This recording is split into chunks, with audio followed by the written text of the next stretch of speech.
What's up, guys? Welcome back to another video. Today I want to talk about this so-called mark of the beast system, which is being built literally full speed before our eyes through this AI system. What motivated me to make this video is I just saw a video yesterday, and it was of an inventor or the representative of some company, drone company, holding a mini drone in the palm of his hand that essentially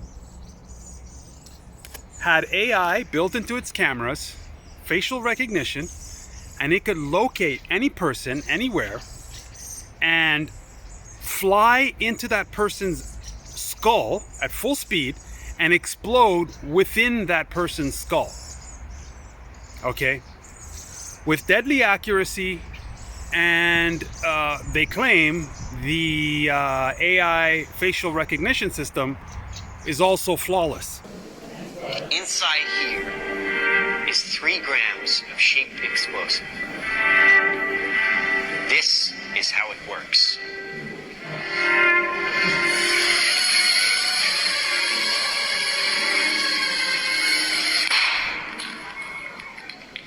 Did you see that? That little bang is enough to penetrate the skull and destroy the contents. Now, I was recently in England at I think they call it Luton, or no, it was Heathrow. It was Heathrow Airport. I left from Luton, and when I arrived in London, there, they had a face. They don't even have the people checking your passports anymore. It's just facial recognition, right? You scan your passport, you look at the camera, boom, done. So for whatever reason, the camera didn't work with me. It wasn't working. The gates weren't opening, right? So the person said, okay, or one of the security guys goes to me, okay, go to that lady over there, to the passport lady. I said, fine. So the passport lady, immediately, she starts giving me trouble. And at first I just started thinking like, she's just, you know how it is, right? She's hormones or whatever. So she's going back and forth with me. She's asking me all these questions. Show me your bank account. Show me this. I want to know how much money you've got in your bank in Canada. I want you to sign in online. This is what she's saying to me. And I'm thinking to myself, are you insane? Like, who the hell are you? And she's like, no, we want to make sure you have enough money to, go around London and stuff like this. And I'm like, look, I'm a Canadian citizen. You know what I'm saying? Like, I don't even need a visa to come into this country. And they're like, well, we're concerned that you might not have enough money to travel, so we can reject you. And then, one thing led to another. So she calls the cops on me. We're calling the cops, the local cops that are in the airport. And so the cops come, and when the cops come, this is when things get interesting. The cops, they're like, okay, we could technically refuse your entry into England because you refused to open your bank account, and we want, how much money you got, and blah, blah, blah. And so they take me into an office, okay? They rip apart my bag, okay? They don't find anything. They find, like, documents and blah, blah, blah. And then the only thing they're interested in is they go back to that camera thing. They're like, that camera didn't work. It didn't let you in. And that's all they were, like, that was their biggest concern. What is why the AI camera scanning system didn't recognize my face, right? And then I noticed it right there. I was like, this is what this is all about. This is all a decoy. They're pretending like, oh, we got to take you in for an investigation, blah, blah, blah. The whole time behind the scenes, they're trying to figure out why the system, because it's supposed to be a flawless system. Anyway, to make a long story short, They end up letting me go. They're like, okay, just go into London. Okay, have fun, blah, blah, blah. But, you know, try not to be an asshole next time, blah, blah, blah, whatever. So they're building this and they're already planning, you guys. Like, this system that they're trying to bring in is a total slave system. Is to solidify their beast system over the world. Okay, that's what it's meant for. And it's a small group of them. But they use like race, they use gender, they use all these things to divide the people. And for the most part, their people, which is the Europeans, they're completely, you know, under their control. All right. The Americans, not so much. As a matter of fact, they hate Americans because the Americans are freedom-loving people for the most part. You've still got crown loyalists over there, mostly in the eastern states like Delaware and some in New York and, you know, those other places, Connecticut, New Hampshire, whatever. And of course, Canada. The whole of Canada is pretty much crown loyalists, right? And Australia and so on and so forth. But this is the beast system they're trying to bring in. And the other thing that I wanted to mention was the churches. So we all know that in Revelations, it says that no man can buy or sell unless he has the mark of the beast, right? And of course, we've been talking about this since we were kids, literally in high school. All right. The beast system, which is a cashless system. But what's more alarming is now the churches, and even the most ancient churches, and some even that are from Ethiopia, from our motherland, that are in with this system. Catholic churches, the Orthodox churches, all of them. They're saying that the mark of the beast is not really a chip. This is what they're saying now, you guys. The mark of the beast is invisible for those who are disobedient to the church and those who are heretics. Sound familiar? This is what they're saying, you guys. And the worst part about it is some people actually believe this. Well, I don't know if they believe it or I don't know if they're in on it. They're just, you know, going along with it because they're part of it. But those who are supposed to represent Jesus Christ are now saying that the mark of the beast system has nothing to do with cashless societies. This is what they're saying, you guys. This is insane. And they're going to roll out their digital currency. In some countries right now, you can't even get a SIM card without getting your voice recorded, your face scanned, your passport. And this is all for their AI recognition system. All right. And they say it's for your security, but in reality, it's for their security. You see what I'm saying? To protect themselves from the crimes that they've committed against you and for the future crimes that they will commit against you and your kids. You best believe that. Okay? They want to know where you are at real time so they can get away with their bullshit. This is what this is all about. And just the other day, guess who came to Ethiopia, Addis Ababa?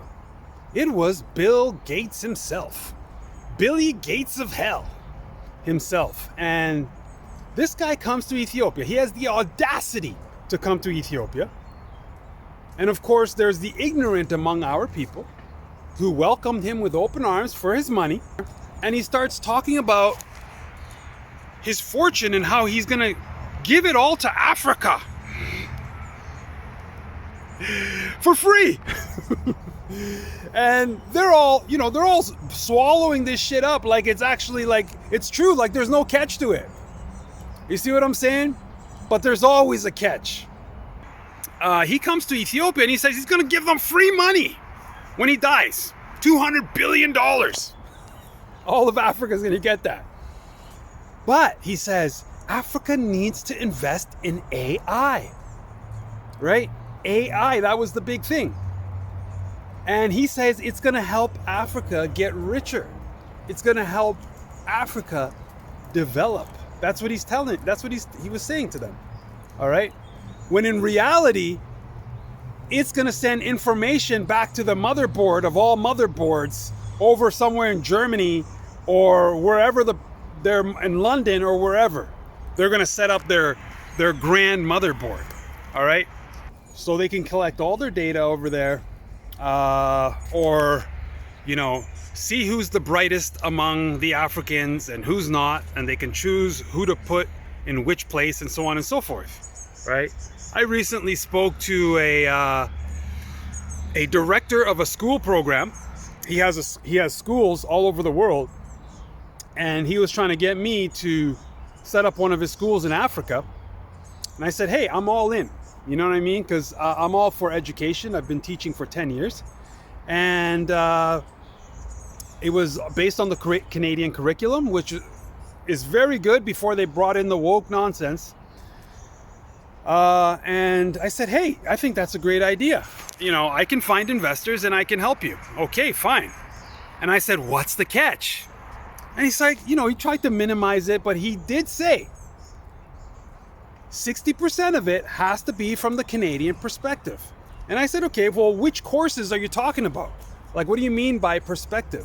Do you mean something to do with ideology? Because you can't be talking about math or science, where the answer is just one. And he says, yes, things like social studies, history, and so on and so forth. And I said, okay, well, give me an example. And he said, well, for example, the history classes should be based on the Canadian perspective of World War II. And I said, oh, now I get it. Okay, so it's a brainwashing operation. And the school over there in Africa where he wanted to build it should have a Canadian feel to it, whatever that means. So I had talked to these investors, and of course, they understood it. They said, okay, you know, we'll find another way. We'll look at other routes, whatever. But you can see where they're going with this. And on top of that, sticking to the topic, he says there will be no notebooks and no textbooks. Everything will be on an iPad. And I said, well, what about the internet connections? Because this part of Africa, you know, it's known for, you know, not unstable internet connections. And he says, don't worry.